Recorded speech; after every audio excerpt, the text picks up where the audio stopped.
Hello everyone, स्वागत है आपका आज की इस क्लास में। आज हम आपके लिए शुरू करने जा रहे हैं कक्षा 10 का मैथ, जिसमें हम आपके लिए पढ़ाएंगे लेसन फर्स्ट यानी कि चैप्टर पहला। और पहला चैप्टर का नाम है वास्तविक संख्याएं। हम समझेंगे आज वास्तविक संख्याएं क्या होती हैं और इसके सवालों को कैसे हल किया जाता है। तो इसको एक चार्ट के माध्यम से समझते हैं हम आज। तो आगे हल कराते हैं।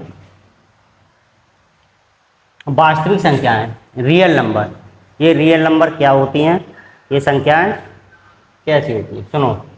वास्तविक संख्याएं, वास्तविक संख्याएं, वास्तविक संख्या -1, 1, 3√/5 डॉट डॉट डॉट, यानी कि वे सभी संख्याएं होती हैं जो 1, 2, 3, 4 डॉट डॉट डॉट ऐसी सभी संख्या होती हैं। वो सभी संख्या क्या कहलाती हैं, वास्तविक संख्याएं कहलाती हैं। वास्तविक संख्याओं को दो भागों में बांटा जाता है, परिमेय संख्या और अपरिमेय संख्या। प्यारे विद्यार्थियों, परिमेय संख्याएं वे संख्याएं होती हैं जो P/Q के रूप में होती हैं और जहां पर Q बराबर 0 नहीं होता है। परिमेय संख्याएं वे संख्याएं होती हैं जो P/Q के रूप में होती हैं और Q बराबर 0 नहीं होता है। या फिर कोई भी संख्या, जैसे ये लिखा है -1, 1, 3/5, या कोई संख्या 2 है, 3 है, 4 है, 5 है, 6 है, डॉट डॉट डॉट, ऐसी संख्या होती हैं। ये सभी संख्या परिमेय संख्या कहलाती हैं। अब आप कहेंगे कि बटे में तो इसके कुछ नहीं है, तो बटे में इनके सभी के है। कुछ नहीं होगा तो 1 तो इनके सभी के बटे में होगा, तो ये सभी परिमेय संख्याएं होंगी। मान लो इसके बटे में हम कुछ भी लगा लें, तब भी ये सभी परिमेय संख्याएं होंगी। दूसरा भाग आता है इसका अपरिमेय संख्याएं। अपरिमेय संख्याएं वे संख्याएं होती हैं जो P/Q के रूप में नहीं होती हैं और ये सभी संख्याएं या तो रूट में पाई जाती हैं या फिर अशांत भिन्न के रूप में पाई जाती हैं। जैसे मान लो 1, 3, 2 dot dot dot dot dot, या 1, 4, 1, 4 डॉट डॉट डॉट, इसके ऊपर बार लगा हुआ होता है। जब भी किसी संख्या के ऊपर बार लगा हुआ हो या डॉट डॉट डॉट आगे तक जा रही हो, या कोई ऐसी संख्या जिसका रूट से मान निकालने पर वह दशमलव के रूप में निकलता जाए और एक अशांत भिन्न के रूप में प्राप्त हो, तो वो सभी संख्याएं अपरिमेय संख्याएं कहलाती हैं। इसमें एक संख्या और होती है जिसे बोलते हैं पाई। पाई हमेशा अपरिमेय संख्या होता है, किंतु पाई का मान 22/7 जो होता है वो परिमेय संख्या होता है, क्योंकि 22/7 क्या होता है, P/Q के रूप में होता है। तो ये क्या हो गया, एक परिमेय संख्या यानी कि रेशनल नंबर हो गया। और अगर इसका मान, पाई का मान निकाला जाए पॉइंटों के रूप में, दशमलव के रूप में, तो 3.14 डॉट डॉट डॉट कुछ आता है, तो वो सभी संख्या क्या कहलाएंगी, अपरिमेय संख्या। इसके बाद परिमेय संख्याओं को दो भागों में तोड़ा गया है। पहला नंबर है पूर्णांक और दूसरा नंबर है भिन्न संख्याएं। पूर्णांक संख्या वे संख्या होती हैं जो -1, 1, 2, 3, 4, 5 डॉट डॉट डॉट डॉट चलती आती हैं। वे सभी पूर्णांक संख्याएं कहलाती हैं।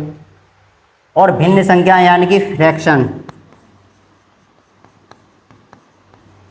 फ्रैक्शन भिन्न संख्याएं, वे सभी संख्याएं जो भिन्न के रूप में यानी कि बटे के रूप में पाई जाती हैं, वो सभी संख्याएं भिन्न संख्याएं कहलाती हैं। जैसे ये लिखी हुई हैं 3/4, 1/2, 2/3, 5/6, जो भी संख्या होंगी वो सभी भिन्न संख्याएं कहलाती हैं।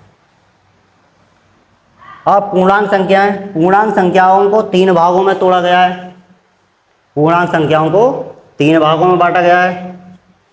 पहली होगी धन पूर्णांक, यानी कि दो सभी संख्याएं जो पॉजिटिव होती हैं, जैसे 1, 2, 3, ये सभी संख्याएं पॉजिटिव हैं यानी धन पूर्णांक संख्या है।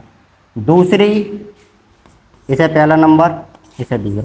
दूसरा होता है शून्य संख्याएं, 0, ये तो अकेली रहती है।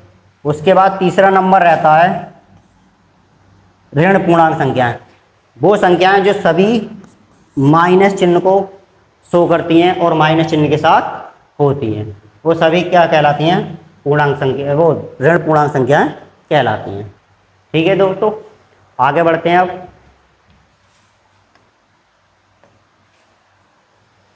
आगे चलते हैं एग्जाम्पल नंबर 1 पर। संख्या 144 के आवाज गुणनखंड में आवाज गुणनखंडों की घातों का योगफल होगा। आपने सवाल पढ़ लिया होगा, अब समझो। 144 के आवाज गुणनखंड में पहली बात तो 144 के आवाज गुणनखंड निकालने हैं आपको, और आवाज गुणनखंडों की बात घातों का योगफल निकालना है। ठीक है, तो 144 को आप ऐसे तोड़ सकते हैं, 2 सत्ते 14, 2 दूनी 4, 2 तिया 6, 2 छक्का 12, 2 एकम 2, 2 अट्ठे 16, 2 नैम 18। ये 3 से कटेगा, 3 तिया 9, 3 एकम 3। तो 144 के आवाज गुणनखंड आ गए हमारे पास। 2 कितनी बार आया है? 1 2 3 4। फिर 3 आया 2 बार। ठीक है, तो 2 कितनी बार आया है? 1 2 3 4। तो 2 की पावर कितना हो गया? 4। 3 की पावर कितना हो गया? 2। यही हमारा आंसर। ये क्यों होगा? घातों का योगफल पूछा है, घातों का योगफल, घातों का योगफल। तो घातों का योगफल कितना होगा? इसकी पावर कितनी है? घात कितनी है? 4। इसकी घात कितनी है? 2। दोनों को जोड़ दिए कितना हो गया? 6। और इसमें ऑप्शन भी दे रखा है डी, ऑप्शन नंबर डी, घातों का योगफल 6 होगा। आगे चलते हैं, एग्जाम्पल नंबर 2 है। 182 और 78 का एचसीएफ होगा। एचसीएफ का मतलब होता है मासा, एचसीएफ का मतलब होता है मासा, महत्तम समावर्त। तो 182 और 78 का मासा निकालने के लिए अब आप 182 की आवाज गुणनखंड निकालेंगे। तो लास्ट में सम संख्या है तो 2 से काट लेते हैं। 2 नम 18, 2 एकम 2। अब ये नहीं घटेगा तो इसे कितने से काट लें?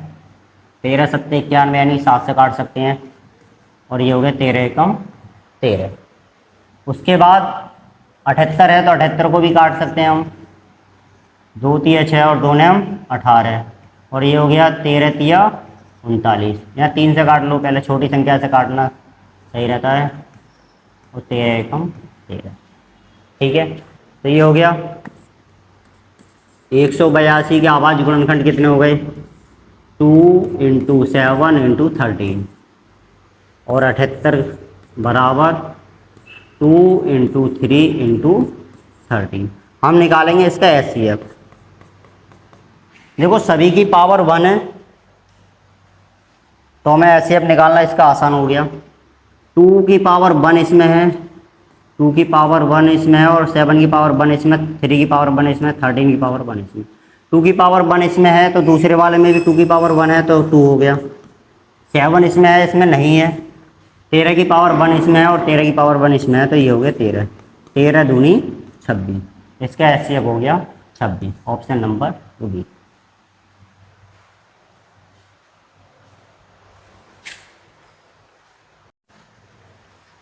ठीक है, अब अगले सवाल पे चलते हैं हम।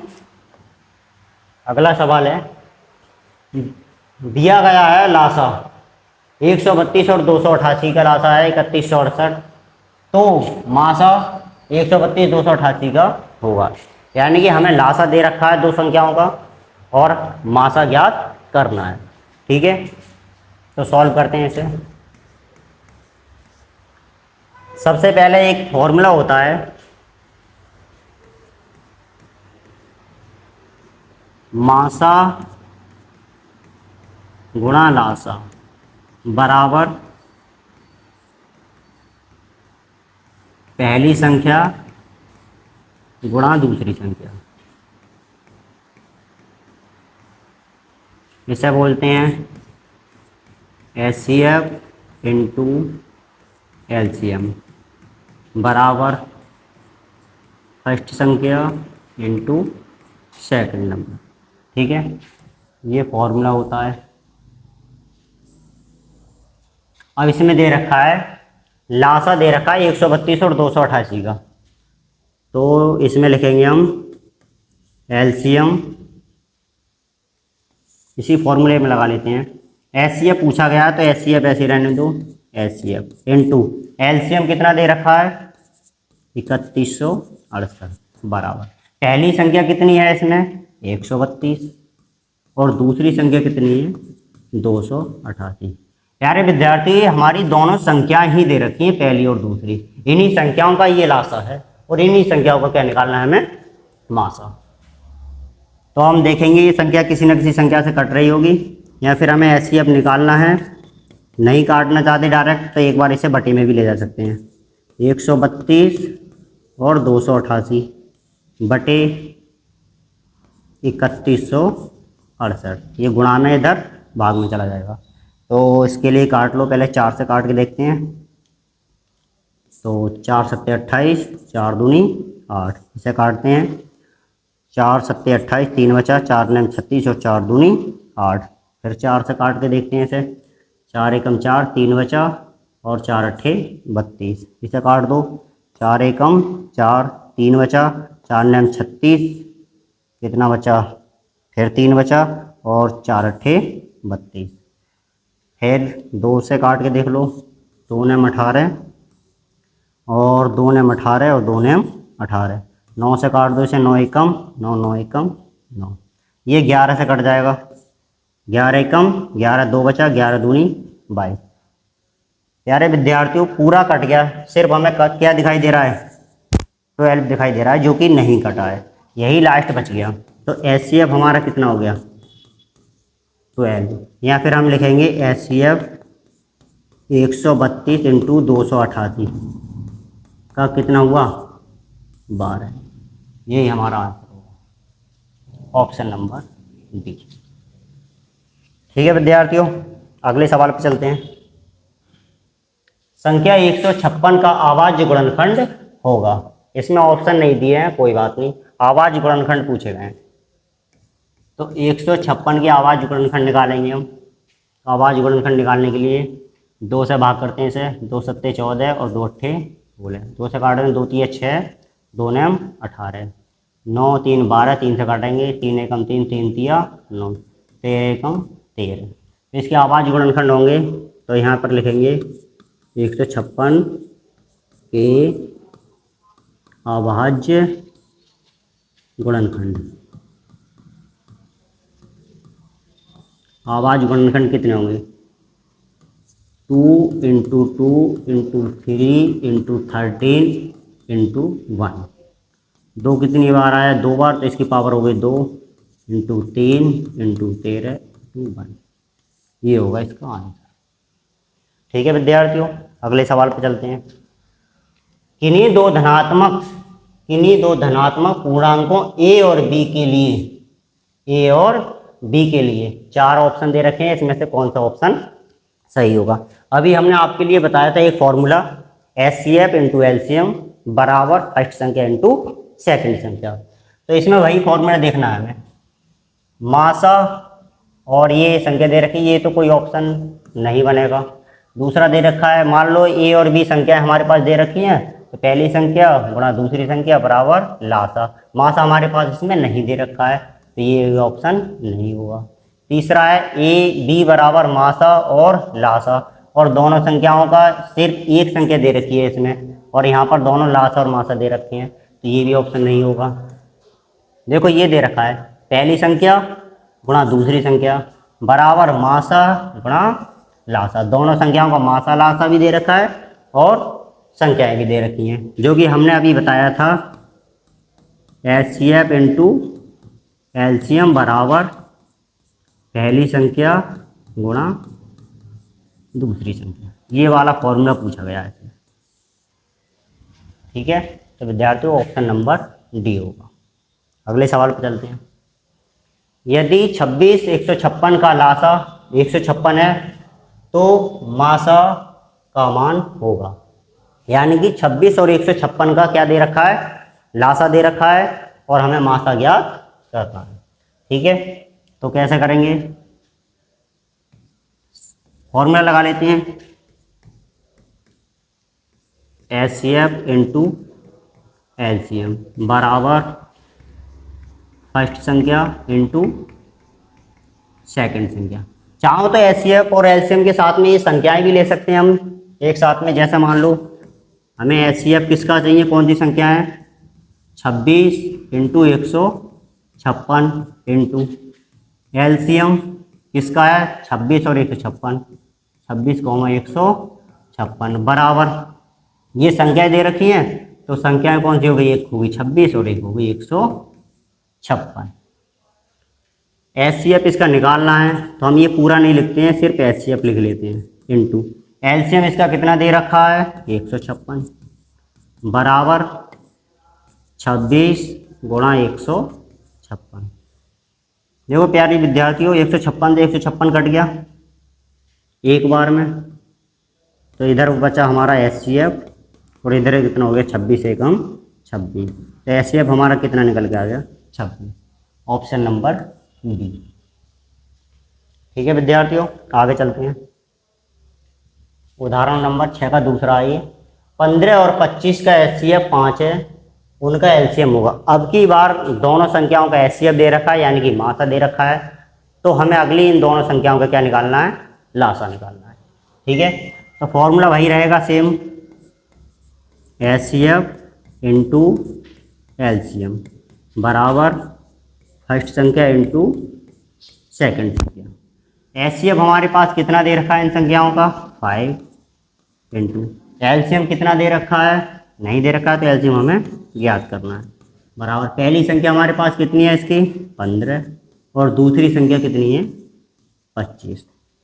हमें निकालना है LCM, तो ये गुणा में इधर भाग में चला जाएगा, चाहे तो यहीं से काट सकती थी डायरेक्ट, कोई बात नहीं, लेकिन आगे कर ले, बटे में चला जाएगा 5, 5 पंजे 25, तो LCM कितना निकल गया, 15 पंजे 75, ये आ गया आपका LCM।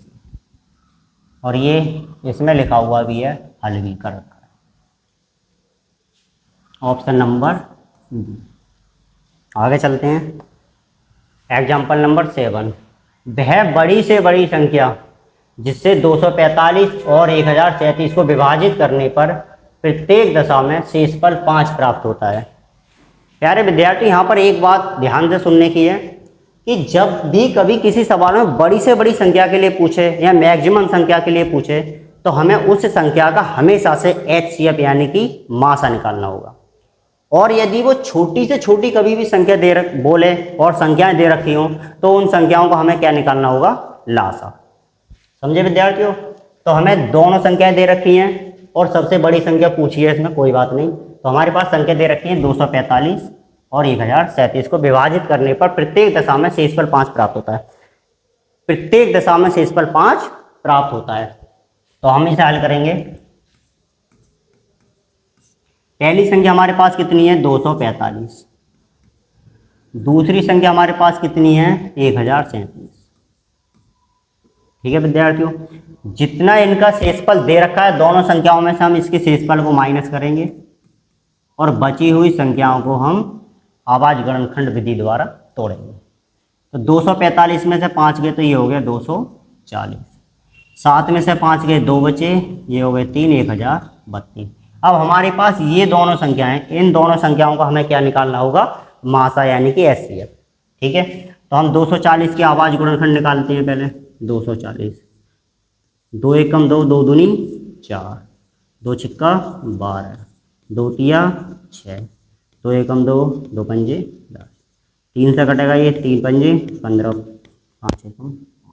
240 को तोड़ लिया हमने, अब 1032 के लिए और तोड़ते हैं। देखो लास्ट में 2 है, तो इसे 2 से ही तोड़, 2 पंजे 10 और 2 एकम 2 और 2 छिक्का 12, 2 दूनी 4, 2 पंजे 10, 2 अट्ठे 16, 2 एकम 2, 2 दूनी 4, 2 और 2 एकम 2, 2 दूनी 4 और 2 नेम 18। अच्छा 3 से काटेंगे तो ये हो गया 3 तिया, 3 चौक 12 और 3 तिया 9। कहीं गलत हो गया क्या, 2 दूनी 4, 2 पंजे 10 और 2 अट्ठे 16, 2 एकम 2, 2 दूनी 4, 2 नेम 18। ठीक है, तो यहाँ पर 43 एकम 43, ये किसी संख्या से नहीं घटेगा। तो इसकी आवाज गुणनखंड हमें पता चल गई, तो ये हो गया 240, 240, 1 2 3 4, 2 कितनी बार आया है? 4 बार, तो इसे ऐसे लिखेंगे। 3 कितनी बार आया है? 1 बार। 5 कितनी बार आया है? 1 बार, इंटू 1। 1 2 3, इस वाले में देखेंगे 1032 में, 1032 में 2 कितनी बार आया है? 3 बार। 3 कितनी बार आया है? 1 बार, इंटू 43 कितनी बार आया है? 1 बार, इंटू 1। प्यारे विद्यार्थी, एचसीएफ निकालने के लिए क्या करते हैं? इन सभी संख्याओं की पावर देखते हैं और जो संख्या दोनों में दे रखी है तो उसकी कम से कम पावर वाली संख्या को लेते हैं। तो सबसे पहले हम देखेंगे 2, 2 की पावर 4, दूसरे में देखेंगे 2 की पावर 3। दोनों में कम पावर वाला कौन सा? ये वाला, तो इसको लेंगे 2 की पावर 3, इंटू 3 की पावर 1 इसमें, 3 की पावर 1 इसमें, दोनों में सेम है तो इसी को ले लेते हैं, इंटू 5 की पावर 1 इसमें है, इसमें नहीं है, छोड़ देंगे। इसमें 1 इसमें 1 तो मान लेंगे। 2 की पावर 3 का मतलब होता है 8, इंटू 3 इंटू 1, 8 ये 24, 24 एकम 24। ऑप्शन नंबर सी सही होगा। अगले सवाल की ओर चलते हैं। दी गई संख्याओं 0, 1, 2 और 8 में अभाज्य संख्याएं होंगी। यानी कि एक संख्या 0 दे रखी है, एक संख्या 1 दे रखी है, एक संख्या 2 दे रखी है और एक संख्या 8 दे रखी है। इसमें क्या पूछा? अभाज्य संख्याएं होंगी, अभाज्य संख्याएं होंगी। अब अभाज्य संख्याएं किसे कहते हैं पहले ये समझो।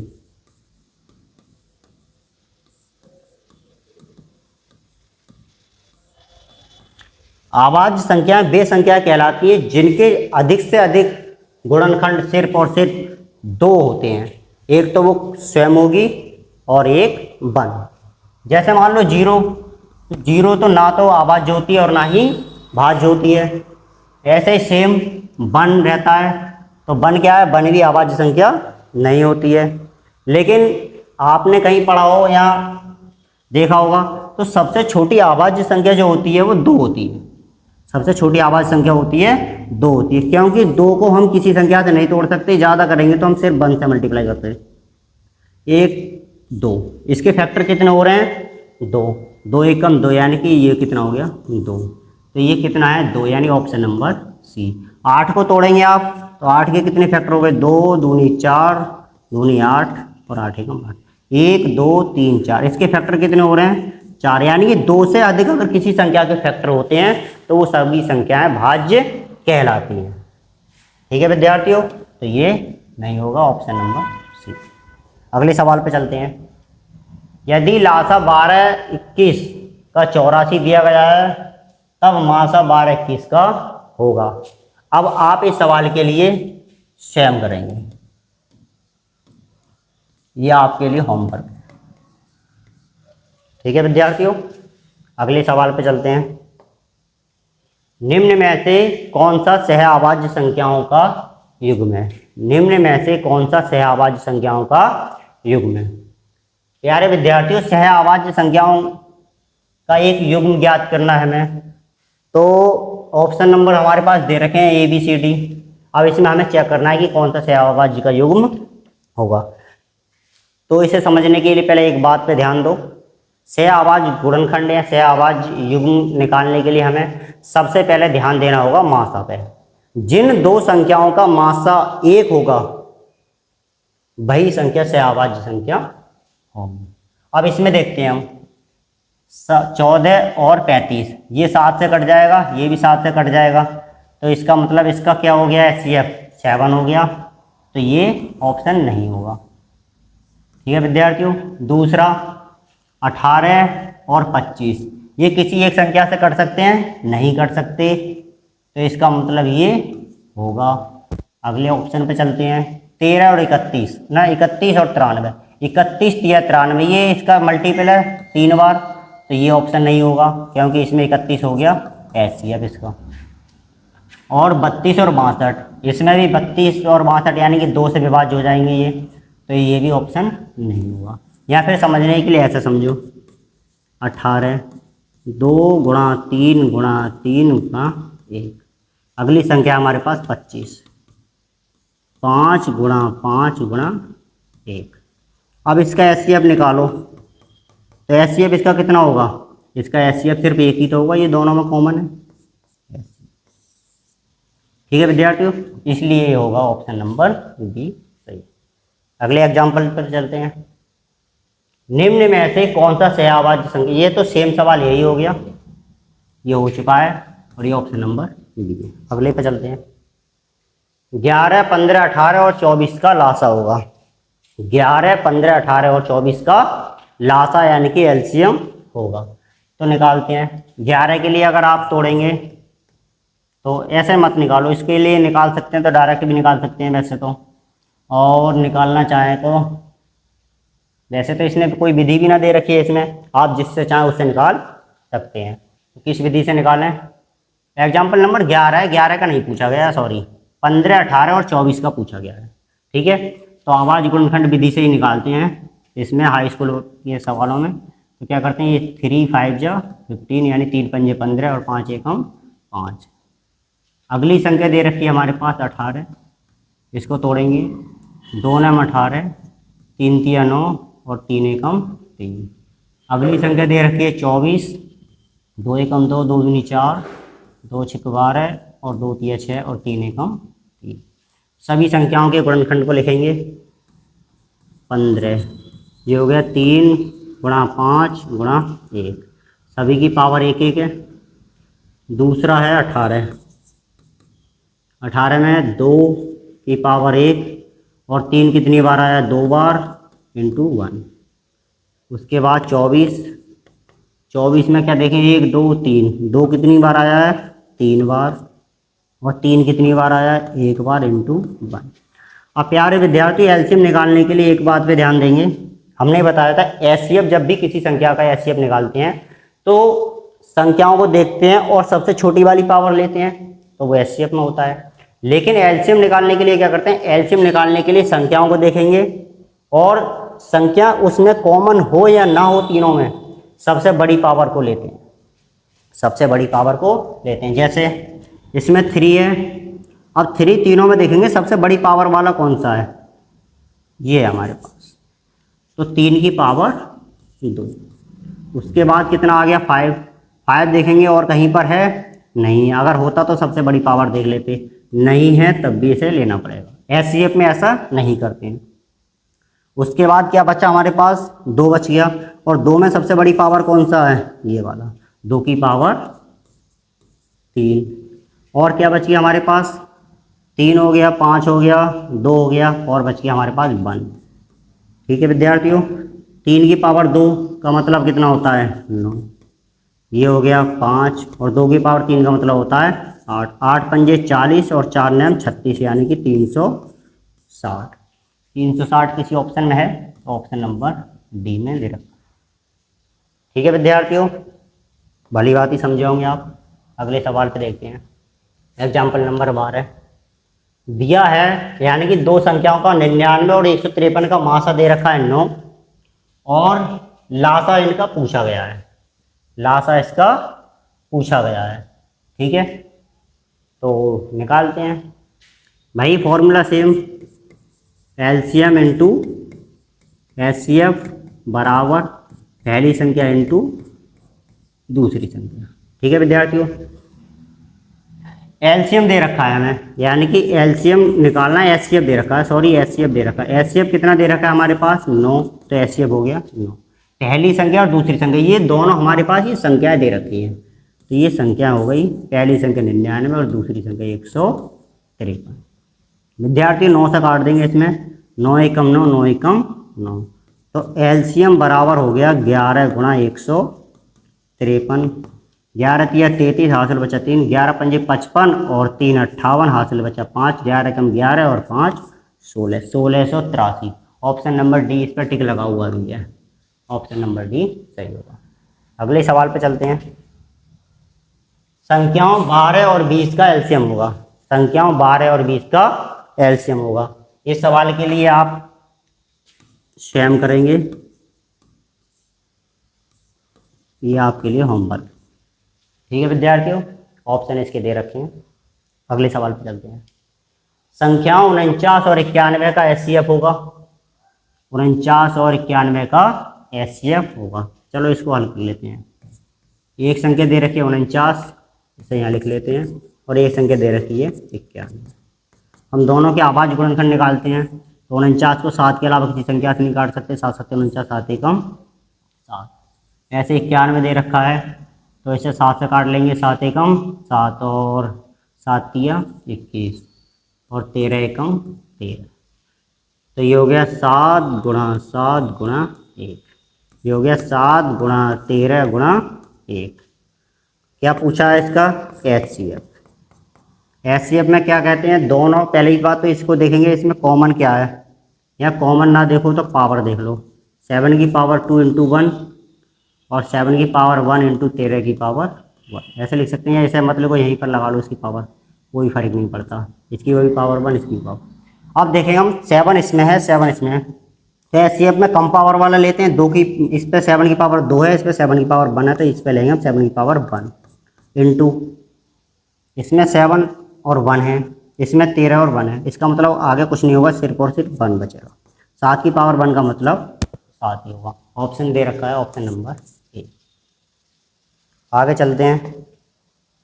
संख्याओं 24 और 40 का HCF होगा। इसके लिए आप स्वयं करेंगे।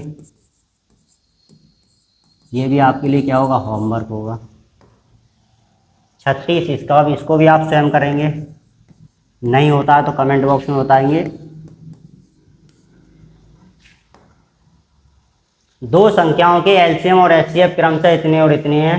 यदि एक संख्या 26 है तो दूसरी संख्या ज्ञात कीजिए। ठीक है विद्यार्थियों, हम जानते हैं भाई फॉर्मूला, एचसीएफ इंटू एलसीएम बराबर पहली संख्या इंटू दूसरी संख्या।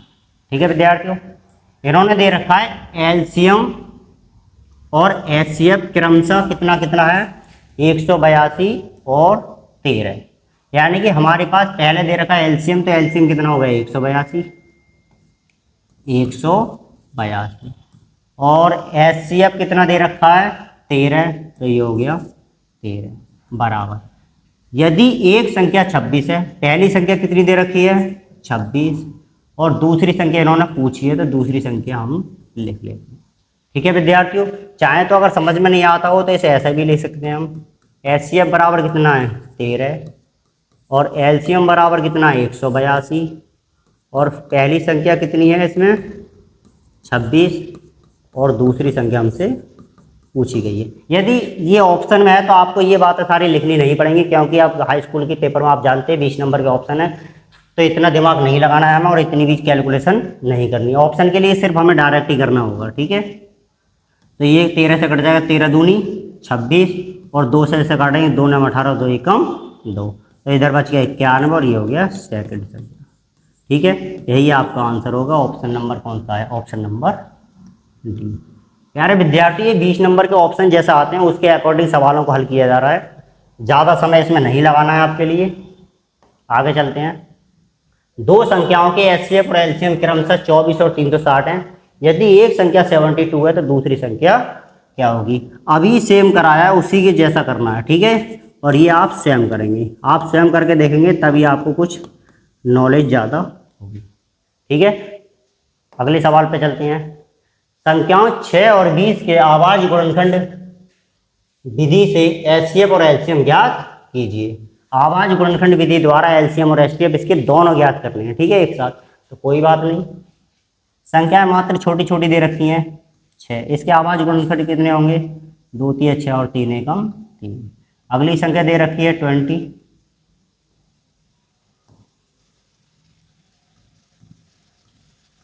2 धाई 20, 2 पंजे 10 और 5 एकम 5। ठीक है विद्यार्थियों, तो 6 की आवाज गुणनखंड हो गई 2 3 और 1, पावर दोनों पे 1। अगली संख्या हो गई 20, 2 की पावर कितनी हो गई? 2 इंटू 5 की पावर 1 इंटू 1। पहले निकालते हैं हम एचसीएफ। एचसीएफ में देखेंगे 2 हमारे पास है, और 2 की सबसे छोटी पावर दोनों में कौन सी वाली है? 1, तो 2 हो गया। उसके बाद 3, इसमें 5 है, इसमें 3 नहीं है, इसमें 1, इसमें 1 है, 1 ले लेते हैं, 2 एकम 2। ये हो गया हमारे पास एचसीएफ। फिर लेते हैं एलसीएम। एलसीएम लेने के लिए हम देखेंगे 2 की पावर 1 इसमें, 2 की पावर 2 इसमें, तो ज़्यादा पावर वाला लेते हैं हमेशा। 2 की पावर 2 इंटू 3 की पावर 1 इसमें, इसमें नहीं है, कोई बात नहीं, तो 3 की पावर 1 ही लेंगे इसमें। फिर इसके बाद क्या बचा, 1 बच गया और एक 5 बचता है ये, तो 5 ले लेते हैं इंटू 1। 2 की पावर 2 का मतलब 4, ये हो गया 3 पंजे 15 एकम 15 और 15 चौका 60। प्यारे विद्यार्थी एलसीएम हो गया हमारा इसका 60 और एचसीएफ हो गया 2। ठीक है, आगे चलते हैं। संख्याएं 6, 72 और 120 के आवाज गुणनखंड विधि द्वारा एचसीएफ और एलसीएम ज्ञात कीजिए। इस सवाल के लिए भी आप स्वयं निकाल सकते हैं, सेम अभी जैसे कराया है। ठीक है विद्यार्थियों, आप स्वयं करेंगे। अगर स्वयं नहीं होता है तो आप कमेंट बॉक्स में बताएंगे, अगली क्लास लेकर के आएंगे, हम उसमें सभी सवालों के लिए हल करा देंगे। आवाज गुणनखंड विधि द्वारा 96 और 404 का एचसीएफ ज्ञात कीजिए और फिर इनका एलसीएम ज्ञात कीजिए। यानी कि आवाज गुणनखंड विधि द्वारा 96 और 404 का एचसीएफ निकालना है और एलसीएम भी निकालना है। ठीक है, तो आप इसके लिए भी स्वयं निकालेंगे, एचसीएफ और एलसीएम ही निकालना है इन दोनों संख्याओं का। ये संख्या 96 दे रखी है, आवाज गुणनखंड विधि द्वारा ऐसे भी हल करेंगे, इसे भी हल करेंगे और क्या निकालेंगे, एलसीएम और एचसीएफ। बस और कुछ नहीं करना है, जो हमने विधि बता रखी है उसी तरह आप हल करेंगे। ठीक है विद्यार्थियों, अगले सवाल पे चलते हैं। संख्याओं 4 की पावर n पर विचार कीजिए जहां n एक प्राकृतिक संख्या है। जांच कीजिए कि क्या n का कोई ऐसा मान है जिसके लिए 4n अंक शून्य पर समाप्त होता है। यार विद्यार्थी, इस सवाल को समझने के लिए आप ध्यान से सुनेंगे। ये कह रहे हैं कि 4 की पावर अगर हम कोई भी संख्या लगाते हैं, यानी कि 4 की पावर हम कुछ भी लगाते हैं, जैसे 1 हो गया, 2 हो गया, 3 हो गया, 4 हो गया, तो क्या ये कभी भी शून्य पर समाप्त होता है? तो आप 4 का टेबल कभी भी पढ़ लीजिए। 4 की पावर अगर हम लगा टेबल नहीं, सॉरी, 4 की पावर आप कितनी भी लगा लीजिए, ये कभी भी शून्य पर समाप्त नहीं होता है। या फिर आप ऐसा समझ लीजिए, अगर आप 4 के लिए तोड़ेंगे तो इसे क्या तोड़ सकते हैं, 2 इंटू 2 तोड़ सकते हैं। यदि इसके ऊपर हम कोई भी पावर लगाएं, 4 की पावर 1, 4 की पावर 2, 4 की पावर 3, आप इसमें देखिए 4 की पावर 1 यानी कि 4, 4 की पावर 2 का मतलब 16, 4 की पावर 3 का मतलब कितना होता है, 4 चौक 16, 16 चौका 64। जैसे ये डॉट डॉट चलता जाएगा। ये कह रहे हैं क्या कोई जिसके लिए 4n अंक शून्य पर समाप्त होगा, क्या कोई ऐसी संख्या है जो 4n शून्य पर समाप्त होगी? तो आप कहेंगे जी नहीं। तो इसका आंसर होगा कि 4n अंक शून्य पर समाप्त यानी कि कभी भी नहीं होता है। तो यहाँ लिख सकते हैं n का कोई ऐसा मान, n का कोई ऐसा मान नहीं है जो 4n अंक शून्य पर समाप्त होगा, समाप्त होगा। ठीक है विद्यार्थियों, बस इतना ही समझना आता है इसमें। आगे चलते हैं। 65 और 117 का एचसीएफ को 65m माइनस का 117 के रूप में दर्शाया गया है। m का मान ज्ञात कीजिए, साथ ही आवाज गुणनखंड विधि के प्रयोग से 65 और 117 का एलसीएम भी ज्ञात कीजिए। तो प्यारे विद्यार्थी, 117 और 65 का क्या निकालना है हमें, एचसीएफ, क्योंकि इन्होंने पूछा भी है, एलसीएम पूछा, सॉरी एलसीएम, और इसका मान दे रखा है ये 65m माइनस 117, क्या इसका एचसीएफ को दे रखा है, और साथ ही इसका m का मान ज्ञात करना है। ठीक है विद्यार्थियों, तो सबसे पहले हम यही कर लेते हैं। 65, तो ये हो गया 5 एकम 5 और 5 तिया 15, 13 एकम 13। 117 के लिए, तो 117 कितने की टेबल में आता है, 13 नेमा 117, यानी 3 से काटें, 3 तिया 9, 3 नेम 27, 3 एकम 3, 3 तिया 9, 13 एकम 13। तो इन्होंने पूछा है गुणनखंड विधि के प्रयोग से 13 और 65 का एलसीएम ज्ञात कीजिए। तो इसका एलसीएम भी आप निकाल सकते हैं। तो पहले तो इसको लिख लो, 65 बराबर 5 गुणा 13। दूसरा कितना हो गया 117 बराबर 3 गुणा 3 गुणा 13, गुणा में बन रह गया, ये भी लिख लो। ठीक है, तो इसका एलसीएम भी निकाल सकते हैं हम। एलसीएम कितना हो, एलसीएम बाद में भी निकाल सकते हैं, अगर आप चाहो तो ये भी निकाल सकते हैं पहले। ठीक है, कोई बात नहीं, एलसीएम निकालो पहले इसका। 3 तिया 9 और 13 नेमा 117, सॉरी गलत हो गया। एलसीएम निकाल रहे हैं ना, तो इसमें एलसीएम में 5 हो गया इंटू 13, दोनों में 13 हो गया, 3 एक ये 3 की पावर 2 हो गया इंटू 1, ये हो गया 5 गुणा 13, ऐसा कर लो, ये 13 पंजे 65 और गुणा 3 दिया 9, 9 पंजे 45 की 5 हासिल बचा 4 और 9 चौक 36, 36 और 4 40, 405। 405 क्या हो गया इसका एलसीएम। अब आते हैं हम यहाँ पर मेन सवाल पर। ठीक है, ये कह रहे हैं 65 और 117 का एचसीएफ इतना है, 13 और 65 का एचसीएफ। या इसको मत लिखो, ऐसे लिख सकते हैं एचसीएफ 13 इंटू 65 बराबर है 65 है माइनस का 117। ठीक है, के रूप में दर्शाया तो एम का मान ज्ञात कीजिए। ध्यान से सुनो, अब इन संख्याओं, इन दोनों संख्याओं का क्या निकालना है, हमें एचसीएफ भी निकालना है। अगर हम यहाँ से देखें इन संख्याओं का एचसीएफ,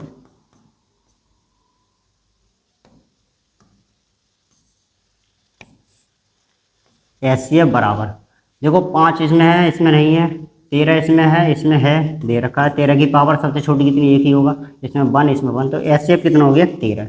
प्यारे विद्यार्थियों, इन दोनों संख्याओं का एचसीएफ रियल में अगर देखा जाए संख्याओं के रूप में तो कितना है 13, लेकिन सवाल में कितना दे रखा है, सवाल में दे रखा है 65 एम माइनस का 117। ठीक है विद्यार्थियों, आप दोबारा से सुना, 65 और 117 के एचसीएफ को ये दे रखा है ना, अगर इनका एचसीएफ, इन दोनों संख्याओं का एचसीएफ निकालना है तो कितना आ रहा है 13, तो हमने इसका रख लिया मान 13। अब 117 को इधर लाएंगे तो ये हो गया 65 एम, 117 इधर जाएगा तो ये प्लस का हो जाएगा, यानी कि 13 प्लस का 117, इसको जोड़ देंगे तो ये हो गया 130 और ये हो गया 65। यहाँ से हमें एम का मान निकालना है, एम का मान निकालने के लिए 130, ये गुणा में है तो ये इधर चला जाएगा भाग में, 65 दूनी 130, तो एम का मान कितना आ गया हमारे पास 2, ये पूछा गया। ठीक है विद्यार्थियों, आप भली बात इसे समझे होंगे और चलते हैं अगले सवाल की ओर।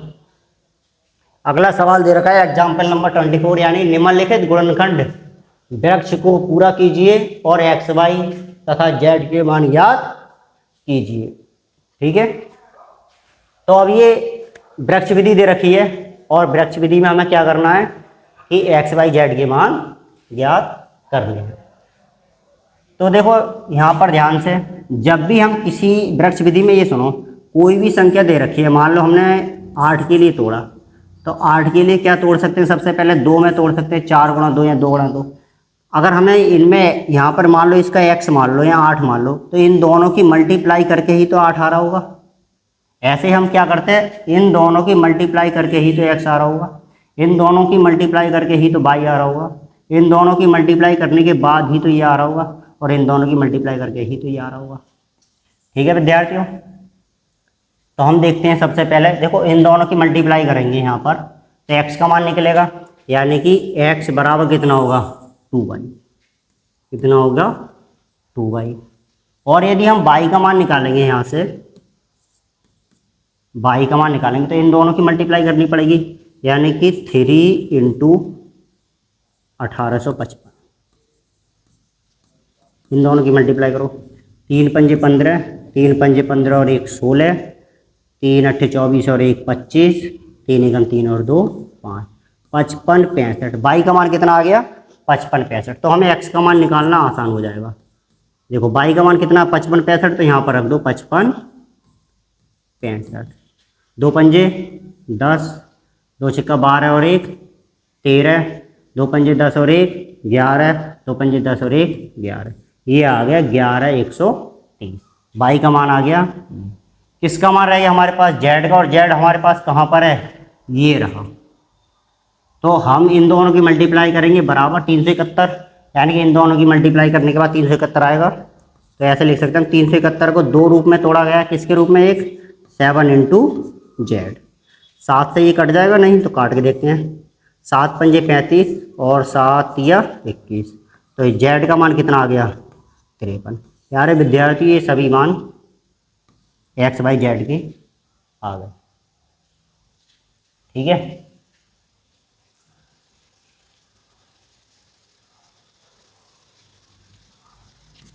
एक्स का मान यहाँ लिखना चाहो तो यहाँ लिख सकते हैं हम 11/130, और वाई का मान कितना आया हमारे पास? 55/63, और जेड का मान कितना आया हमारे पास? 53। ठीक है, आगे बढ़ते हैं। आवाज गुणनखंड विधि द्वारा 25, 20 और 10, 530 का एलसीएम ज्ञात कीजिए। ऐसे सवाल हमने आपके लिए बहुत कराए हैं और आप इनके लिए खुद करेंगे। एक प्रातःकालीन सैर के समय 3 व्यक्ति एक साथ किसी स्थान से चलना प्रारंभ करते हैं तथा उनके कदमों के माप क्रमशः 40 सेमी, 42 सेमी और 45 सेमी है। इनमें से प्रत्येक कितनी न्यूनतम दूरी चले कि वह इस दूरी को पूर्ण कदमों में तय करे। हमने विद्यार्थियों को क्या बताया था? यदि कभी भी मिनिमम या न्यूनतम बोले तो उन संख्याओं का क्या निकालते हैं? एलसीएम। प्यारे विद्यार्थियों, आज की क्लास हम यहीं समाप्त करते हैं, क्योंकि लाइट चली जाने के कारण आगे के लिए क्लास नहीं हो पाएगी। आगे अगली क्लास में हम इसी सवाल से कंटिन्यू करेंगे। और यहाँ तक के लिए धन्यवाद। अगर आपको इसी तरीके की वीडियो और इसी तरीके के सवालों को हल करना है हमारे साथ मिलकर, तो इस SR एकेडमी चैनल के लिए सब्सक्राइब करें। धन्यवाद। जय हिंद।